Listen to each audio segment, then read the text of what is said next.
Hello and welcome to Medical Dialogues. I'm Dr. Bhumika Makhuri. Here's what I bring to you all from the world of medicine.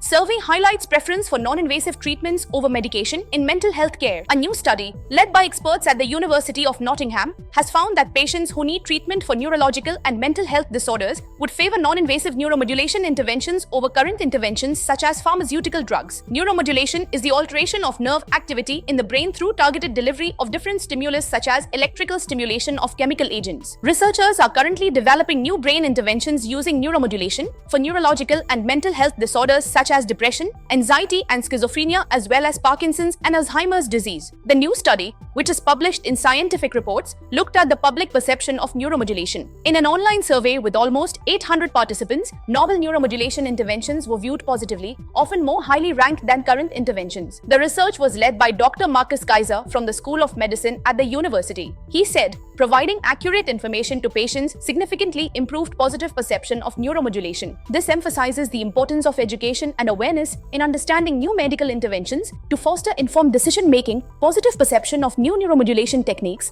and increase adherence to treatment. Participants were provided with details, including advantages and disadvantages, of 5 different technologies inducing change in brain function. These were pharmaceutical drugs or brain implants, as well as non-invasive ultrasound, magnetic, and electrical stimulations. Participants were also asked to rank these in order of preference. The results showed that ultrasound stimulation was the highest rated option, regarded the safest and effective. Pharmaceutical drugs were viewed as a mid-dull choice option, largely due to feelings of insecurity around their safety, effectiveness, and side effects. The team found before participants were given information, 81% expressed interest in neuromodulation and 48% confusion.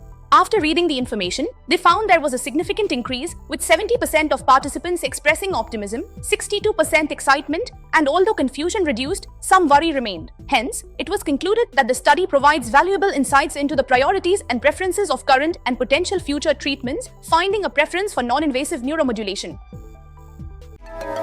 Never miss a medical update from Medical Dialogues. Like, subscribe, and press the bell icon.